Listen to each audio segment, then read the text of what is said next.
आप लोगों को क्या उपदेश देना चाहते हैं? मानव जीवन की सार्थकता इसी में है। महोदय, आपने कब शुरू किया कथावाचक का काम? और आपने जो पूछा है कि मैं कब से ये कर रहा हूँ, तो मैंने तो जब से होश संभाला है तभी से मैं यही करता आ रहा हूँ। बचपन में जब हमारे साथ बैठे हुए हैं सर्वेश्वर शरण जी। ये बहुत बड़े कथावाचक हैं, वृंदावन से आए हुए हैं, हिमाचल की पावन धरती में। इनका बहुत बहुत स्वागत है। महोदय, आपने कब शुरू किया कथावाचक का काम? आपके चैनल पर जो भी दर्शक हैं, सभी दर्शकों को मेरा प्यार भरा नमस्कार, राधे राधे। मैं श्री धाम वृंदावन से हूँ।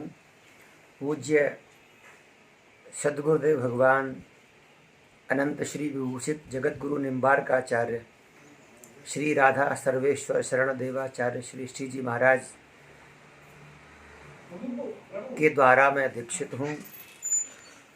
गुरुदेव भगवान की मेरे जीवन में बड़ी कृपा रही है।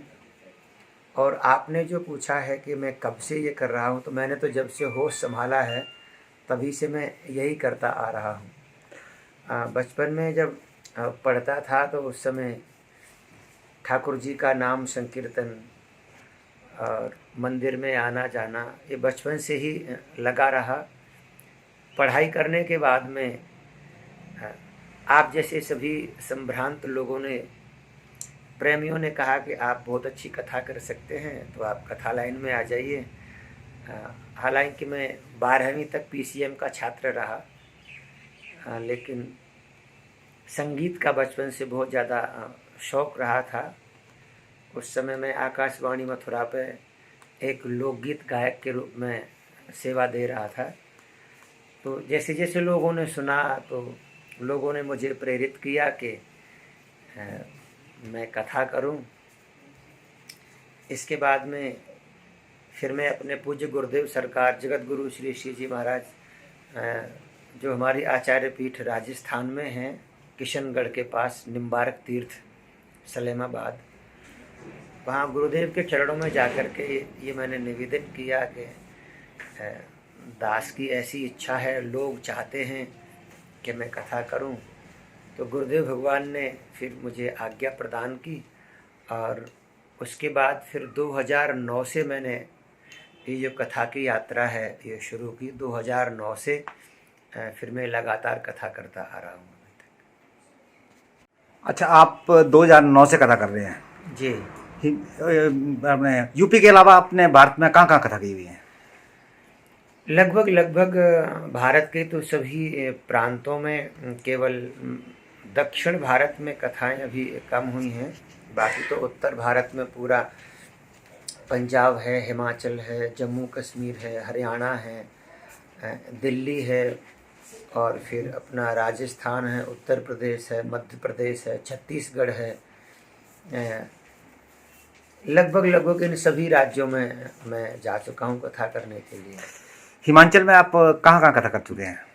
हिमाचल में आप जहाँ से हिमाचल का बॉर्डर शुरू होता है, ऊना में कथा की है, चिंतपूर्णी, ज्वालाजी, फिर कांगड़ा के आसपास का जो क्षेत्र है, जैसे सहोड़ा है, अब्दुल्लापुर है, और आपका चंबी है।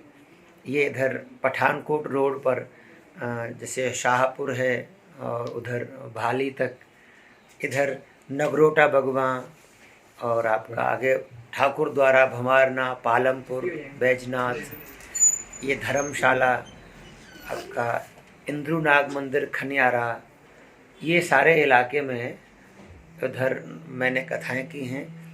उधर जैसे सोलन में, राजगढ़ में, शिमला में, कुल्लू, मनाली, भुंतर, मंडी, ये सब जगह ठाकुर जी की सेवा कथा के रूप में मैं कर चुका हूँ। आप श्री कृष्ण की ही कथा करते हैं या बाकी जैसे भगवान राम की या और भगवान जी हमारे? श्रीमद् भागवत कथा, श्री राम कथा, भक्तमाल कथा, ये तीनों कथाएं मैं करता हूँ। कभी कभी लोगों का बहुत ज़्यादा आग्रह होता है तो शिव महापुराण भी कर लेता हूँ। वैसे मेरा जो अध्ययन है वो श्री राम कथा, श्रीमद् भागवत कथा पर है। और फिर जैसे भक्तमाल की कथा भी कर लेता हूँ, लेकिन मुख्य जो विषय हैं वो भागवत कथा और श्री राम कथा ही है। आप लोगों को क्या उपदेश देना चाहते हैं? लोगों को उपदेश तो श्री राम कथा में, श्रीमद् भागवत कथा में सब में एक ही चीज़ बताई है कि हमको प्रत्येक कथा हमको एक ही बात कहती है। मानव जीवन की सार्थकता इसी में है कि आजकल समाज में जो बहुत सारी कुरीतियाँ आ गई हैं, सबसे बड़ी कुरीति जैसे आजकल हमारी युवा पीढ़ी जो नशे की ओर बहुत ज़्यादा भाग रही है, नशे की जो आदत है वो बच्चों में बहुत ज़्यादा फैलती जा रही है। इसके बाद में और सारी कुरीतियाँ जैसे खान पान बच्चों का बिगड़ता जा रहा है, मोबाइल का समझो एक वायरस बच्चों में बड़ी तेज़ी से फैल रहा है। तो इन सभी चीज़ों से बचने के लिए हमको श्री राम कथा, श्रीमद् भागवत कथा का सहारा लेना चाहिए और प्रत्येक युवा को अपने माता पिता का सम्मान करना चाहिए।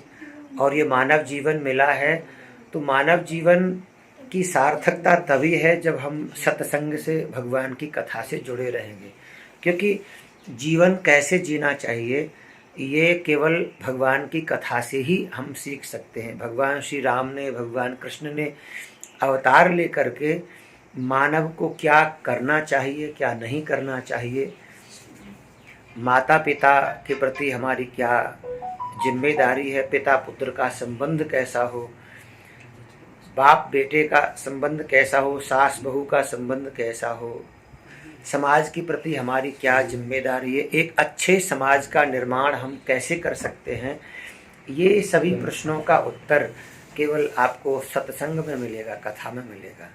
धन्यवाद सभी मोदी। युवा पीढ़ी सत्संग से जुड़ें और अपने माता पिता की सेवा करते हुए, भगवान की भक्ति करते हुए जीवन जिएं। यही मेरा आप सबसे और श्रोताओं से एक निवेदन है। धन्यवाद स्वामी जी।